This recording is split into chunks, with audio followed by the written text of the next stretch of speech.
que poderiam estar aqui hoje, mas Deus nos deu a oportunidade. E quando eu olho assim, eu vejo que é um compromisso e uma responsabilidade muito grande, porque eu não estou pregando, eu não vou trazer aqui uma mensagem tão somente para um público qualquer. Estarei trazendo uma mensagem para a menina dos olhos de Deus, aquela que é lavada e remida pelo sangue do Cordeiro.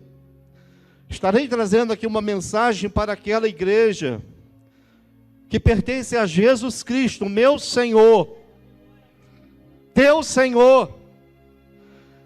E eu acredito, amados, queridos irmãos, que aqui, nessa igreja hoje, tem aqui um povo pentecostal, um povo batizado, cheio do Espírito Santo de Deus, que vai sentir nessa noite o poder de Deus manifestar sobre a tua vida, e você vai ser abençoado de maneira tal, que você amanhã vai falar assim: Jesus, Tu és fiel. Quero convidar os amados para ler comigo. Serão duas passagens. Uma passagem é em Isaías, capítulo 43, versículo 13.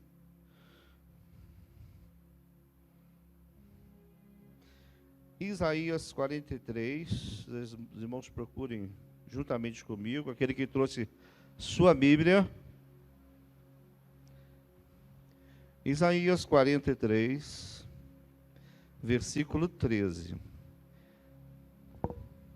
Ainda que houvesse dia, eu sou, e ninguém há que possa fazer escapar das minhas mãos. Agindo eu, cadê o povo pentecostal? Agindo eu, está baixo ainda, agindo eu, quem impedirá? Próximo versículo, Juízes. Pastor, dois versículos totalmente opostos. Juízes capítulo 6. Gravem essa última parte que os irmãos ouviram aqui da mensagem que foi lida. Agindo eu, quem impedirá? Juízes capítulo 6, versículo de número 12.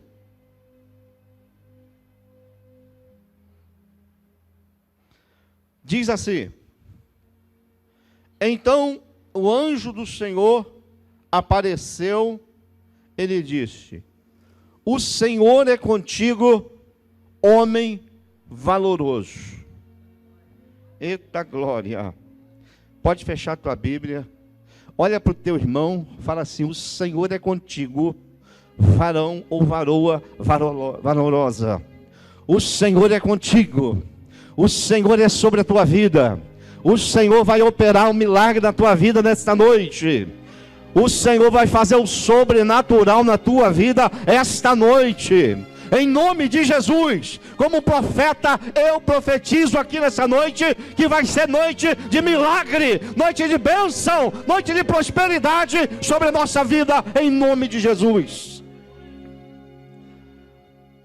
Quando eu olho para esses dois versículos, eu quero trazer somente o versículo, o segundo capítulo que foi lido, aonde fala um pouco a respeito de Israel. O versículo que nós lemos, que fala que, no versículo 6, capítulo 12, onde fala que o Senhor, então o anjo do Senhor, apareceu e disse: o Senhor é contigo, homem valoroso. Estava falando nesse momento o anjo do Senhor para um jovem chamado Gideão.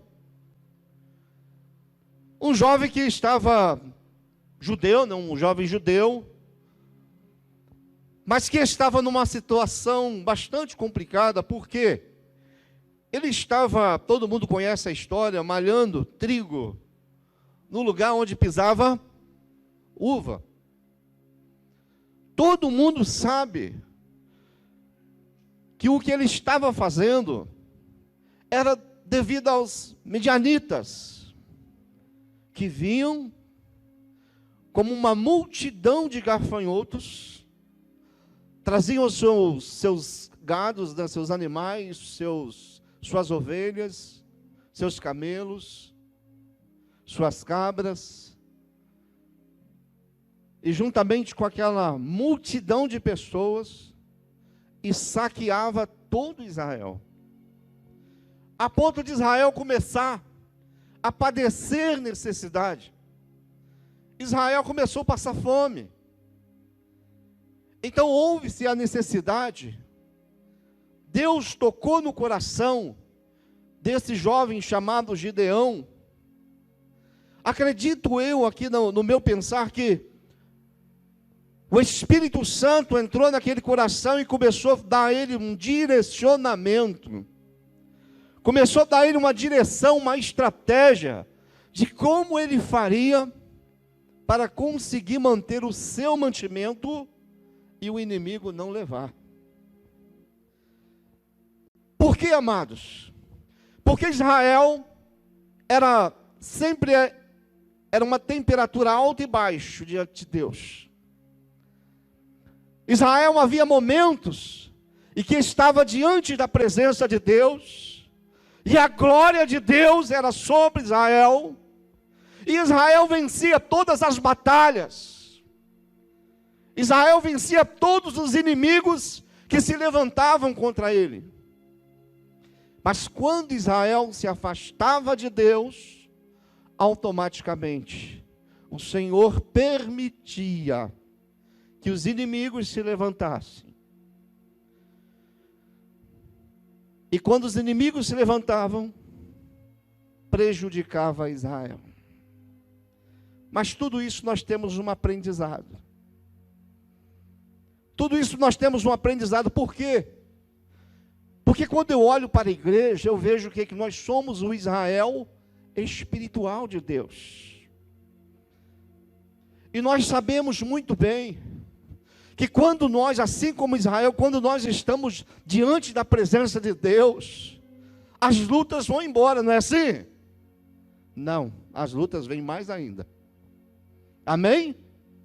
As lutas se levantam, porque aquele que estiver fazendo a vontade de Deus, se as lutas, irmãos, não estiverem se levantando, ele tem que parar e repensar a sua vida espiritual, porque a sua vida espiritual, ela tem que mexer com o diabo, ela tem que incomodar o diabo, ela tem que fazer que o diabo fique incomodado com você. Mas também, por outro lado, nós vemos o quê? Vemos que Deus nos abençoa quando estamos na presença dele espiritualmente. Você é abençoado por Deus? Levante sua mão e fale: eu sou abençoado por Deus. Eu sou abençoado por Deus. E dentro desse texto, desses versículos que nós estamos trazendo, que eu estou trazendo aqui, eu tiro 3 lições muito importantes. A primeira dela é que Deus tem prazer em valentes que não fogem da batalha. Os irmãos não entenderam. Hein? Deus tem prazer em valentes que não fogem da batalha. Deus tem prazer em valentes que não fogem da batalha. Olha para o teu irmão e fala assim: meu irmão, você está fugindo da batalha ou está partindo para cima dela? Você está deixando o inimigo se levantar ou você está se levantando mais alto que o inimigo? Aleluias! Deus tem prazer naqueles que não fogem. E Gideão Quando nós olhamos, nós vemos que ele foi um jovem que não fugiu. Todo mundo fugiu. E uma coisa eu quero dizer para quem está, de repente alguém pode estar pensando assim, mas pastor, eu sou tão pequenininho, eu sou tão fraquinho. Eu quero dizer aqui nesta igreja, nessa noite, o mais fraco aqui é mais forte do que o diabo. Porque você tem sobre a tua vida o Espírito Santo de Deus. Você tem a autoridade do Espírito Santo de Deus na tua vida. Você é forte em Cristo Jesus. Levante tua mão e diga: eu sou forte em Cristo Jesus. Eu sou forte em Cristo Jesus. Eu sou forte em Cristo Jesus. Aleluia! E ali estava Gideão, malhando trigo, não fugiu. Ele poderia ter fugido, mas não fugiu. Aí eu vejo uma coisa: a prova, olha só, preste bem atenção, porque Deus está procurando homens de coragem, mulheres de coragem. Aqui tem, irmão, deixa eu ver se desse lado aqui tem irmãos de coragem, tem mulher de coragem, aqui no meio tem irmão, mulher de coragem, desse lado aqui tem, então dá glória a Deus, abre a tua boca, dá glória a Deus. Quero ver uma coisa: Deus não gosta de quem foge da peleja. Abra sua Bíblia, em 1 Reis capítulo 19, versículo 9, está escrito lá, capítulo 19, versículo 9, o que fazes aqui? Ali entrou numa caverna, onde passou a noite, e eis que lhe veio uma palavra do Senhor, e disse: o que fazes, ou o que fazes aqui, Elias? Que fazes escondido numa caverna? O que você está fazendo escondido numa caverna? Deus não nos chamou, irmão, para entrar na caverna. Deus não nos chamou para nos esconder das lutas. Deus não nos chamou para nos esconder do diabo. Deus nos chamou para a batalha. Deus nos chamou para lutar, pelejar aquilo que Deus tem para cada um de nós. E quando eu olho, eu não vejo irmão fraquinho aqui não, eu vejo aqui irmãos cheios do Espírito Santo. Eu vejo aqui uma igreja abençoada. Uma igreja que não está dentro da caverna. É uma igreja que está proclamando o Evangelho. É uma igreja que está colocando a boca nesse mundo e pregando a palavra e o nome de Jesus Cristo. Por mais que talvez você ache que você é pequeno, mas você não é. Você é grande em Cristo Jesus. Engraçado, interessante, né, nessa história toda, que Elias foi chamado para uma obra. Ele realizou todo o chamado para trás. E quando chega nesse momento, entra a fraqueza do homem. Não deixe que essa fraqueza domine o teu coração. Olha para o teu irmão e fala assim: olha, não deixe que o inimigo venha te atemorizar a ponto de você se enfraquecer. Pode falar com o teu irmão. Não deixe o inimigo minar o teu coração. Não deixe o inimigo colocar minas no teu coração, dizendo: olha, você é fraco, olha, você vai morrer, olha, você não pode, olha, você não consegue, olha, isso não é para você, olha, isso aí é para outro, é para gente grande, olha, isso aí você pode sair fora, porque não tem jeito. Olha, eu quero trazer uma palavra profética: você pode todas as coisas naquele que te fortalece, Jesus Cristo, nosso Senhor. Glória a Deus. Deus maravilhoso. O que fazes aí, Elias? Segunda coisa, segundo aprendizado que eu tenho aqui.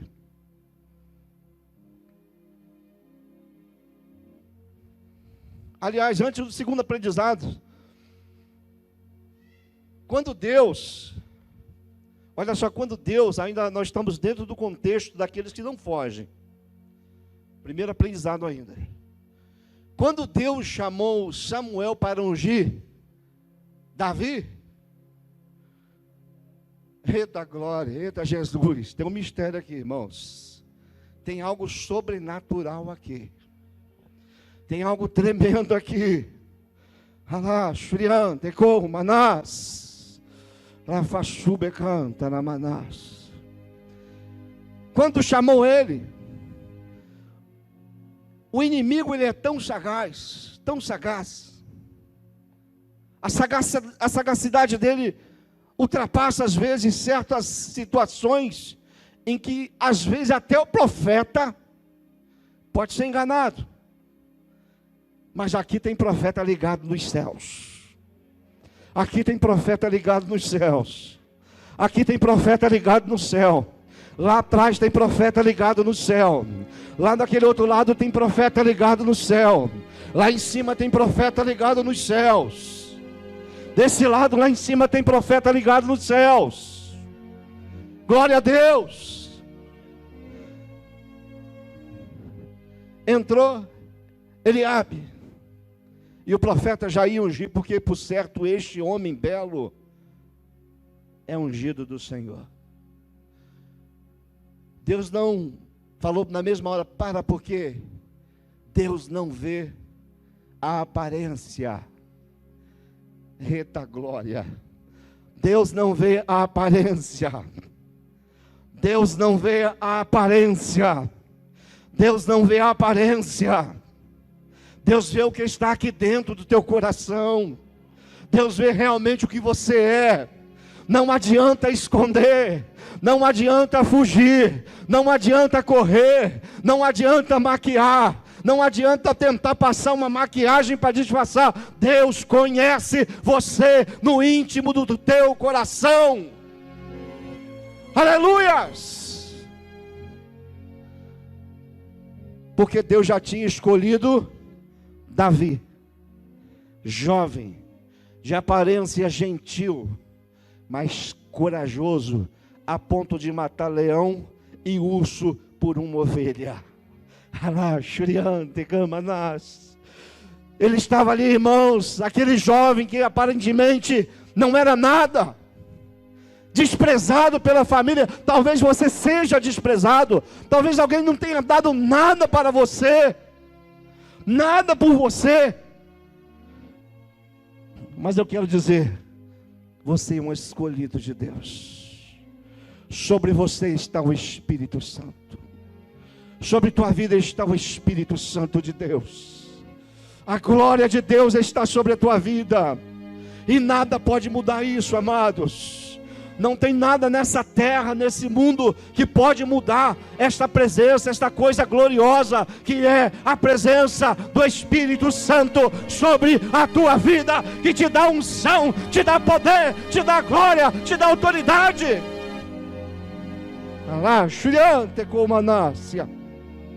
Glória a Deus. Segundo,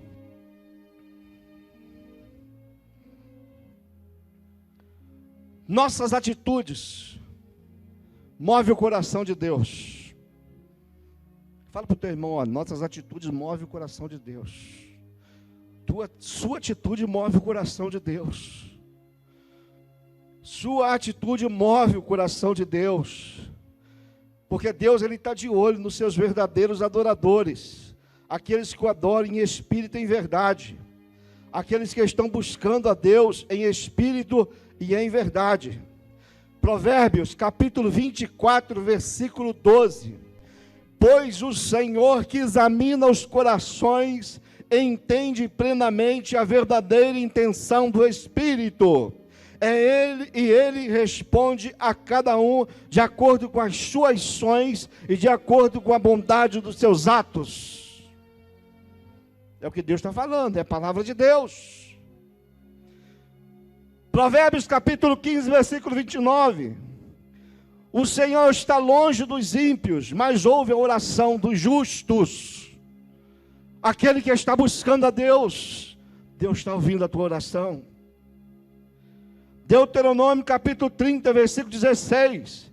E será que, se atenderes aos mandamentos do Senhor teu Deus, que hoje te ordeno, amando o Senhor teu Deus e andando em seus caminhos e guardando os seus mandamentos e os seus estatutos e os seus juízos, então viverás e te multiplicarás, e o Senhor teu Deus abençoará na terra em que tu estás para possuí-las. Tem promessa de Deus. Tem promessa de Deus aqui. Deus por esses dias vai preparar algo para você. Você está buscando algo diante de Deus. Você passou a virada de ano falando: Senhor, em 2024 eu quero ser abençoado em tal situação. Deus vai te abençoar. Se você quer, receba. Levante tua mão e diga: eu recebo em nome de Jesus. Em nome de Jesus Cristo. Ainda, amados, a palavra nos fala, aleluia, glória a Deus, Salmo 84, versículo 11, porque o Senhor Deus, é o sol escuro, o Senhor dará graça e glória, não negará bem algum aos que andam na sua retidão. Deus não nega. Se você está diante da presença de Deus, se você está aqui hoje, buscando algo de Deus, Deus vai te abençoar. Hoje é culto da vitória. E se você está aqui em busca da tua vitória, Deus, Ele vai te dar a vitória. Ele vai te abençoar. Para fechar, amados, terceira lição que eu aprendo aqui. Gideão, ele estava ansioso em ter uma experiência pessoal com Deus. Pastor, mas da onde o senhor tirou isso? Abra sua Bíblia.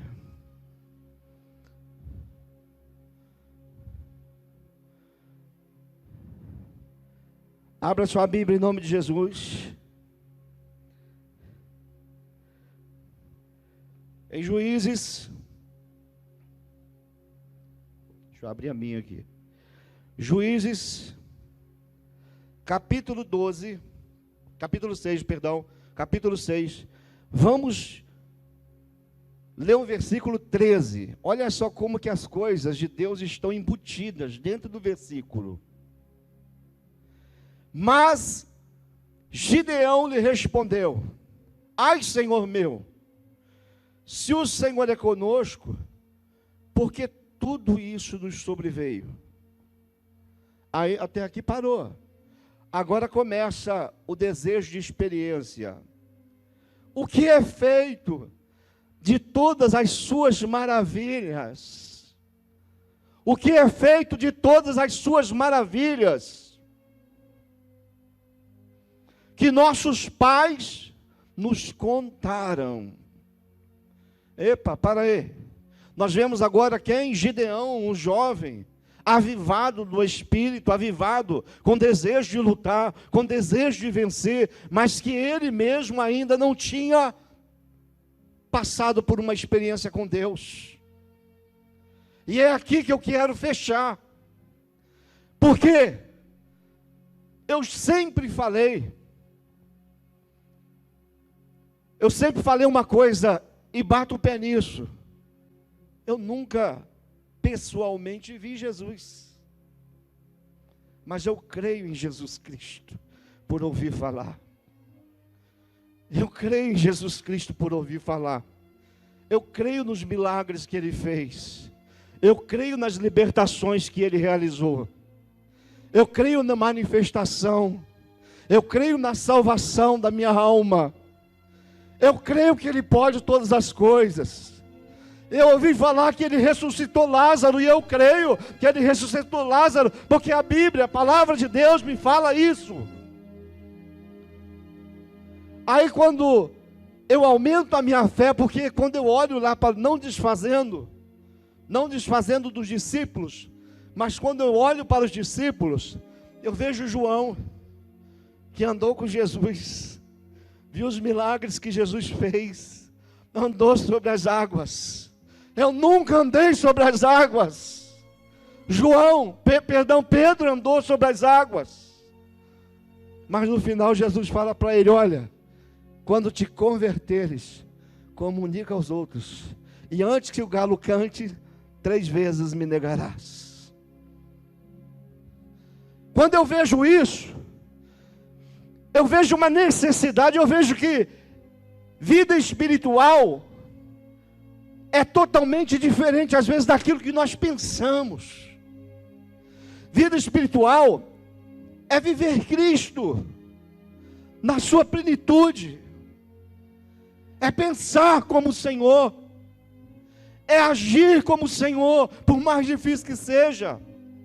Mas eu olho esse jovem, quando eu olho esse jovem aqui, eu começo a ficar assim, pasmado, porque ele não teve, né, ele não tinha experiência, ele ouviu falar do pai dele lá, assim como eu. Mas ele acreditou. E a chave é essa aqui, é acreditar que Deus pode, quando tudo está dizendo não, quando tudo está falando assim, não, tudo está apontando para não, mas você está ali, eu creio. Tem pessoas sendo curadas de câncer, tem pessoas sendo curadas de AIDS, tem pessoas sendo ressuscitadas aí para fora em algumas igrejas, tem pessoas sendo abençoadas de maneira poderosa. Por quê? Tudo através do mover, do agir de Deus. Há muitos anos atrás, para fechar, irmão, para fechar, há muitos anos atrás, alguns anos, né? Fazem igual o pastor aqui, né? Pegar dele aqui. Em 1900 e alguma coisa. A situação financeira não era muito boa, não. Eu acredito que todos que estão aqui, alguns dos irmãos já passaram por algum aperto. Em algum momento da vida, já passaram por aperto. E teve uma época que eu passei um aperto tão grande que eu não tinha dinheiro para comprar um bujão de gás. Não tem vergonha de falar isso, não. Chegou de noite, precisava fazer uma madeira, precisava fazer um monte de coisa. Cadê o gás? Não tinha gás. Eu falei: dá água com açúcar, que dorme. Baixa a pressão e dorme. Né? Dá água com açúcar que a pressão vai baixar, vai dormir. Mas e no outro dia? No outro dia é Deus que vai prover. Amados, eu passei aquela noite, dobrei meu joelho e orando a Deus, falando: Senhor, eu não tenho um dinheiro no bolso. Já tinha ido no mercado, tentei comprar, não teve jeito, não vende. Falei: meu Deus, que prova. Eu passei quase a madrugada orando. Aí, no meio da oração, acabei dormindo, pegando no sono. E quando eu dormi, aí acordei assim no outro dia, né? Aí, me perguntou: e aí, vamos fazer o quê? Comprar o gás? Eu falei: não. Em nome de Jesus, vai lá, acende. Já tinha virado de cabeça para baixo, igual aquele jeitinho que a gente faz, né? Vira de cabeça para baixo, sacode para tirar a última gota de gás, né? Já tinha feito isso tudo. Eu falei: vai lá, vira esse bujão, vira não, acende a torneirinha lá e mete fogo desse, que vai acender em nome de Jesus. A esposa foi lá, acendeu, ligou, meteu o fogo pegou. Ela voltou correndo e falou assim: olha, acendeu. Eu falei: deixa Deus trabalhar, deixa Deus agir. Irmãos, passou uma semana e o gás estava funcionando. Aí eu fui, arrumei dinheiro, comprei o gás, levei o gás lá para casa, virei para o dono da venda e falei: olha, espera acabar para me devolver. Irmãos, eu tive que tirar o gás funcionando. Bobo fui eu, que se tivesse com ele estaria até hoje. Porque enquanto tiver o quê? Vaso, o azeite da botija não cessará. Glórias! Em nome de Jesus! E se você crê nessa promessa, se você crê no milagre de Deus, e quer uma mudança, quer uma transformação na tua vida, quer o sobrenatural na tua vida, se coloque de pé. Vem até aqui à frente. Fala assim, você quer uma mudança, você quer uma transformação, se levante do teu lugar e vem até aqui à frente e fala, Senhor, 2024 eu quero que seja o ano do sobrenatural. Eu quero que seja o ano do sobrenatural. O ano da bênção na minha vida, em nome de Jesus. Pode vir. Venha crendo. Venha dando glória a Deus. Venha falando glória a Jesus, né, pastor? Glória a Jesus. Ministério de louvor. E eu agradeço. Depois, pastor Everson. Amém?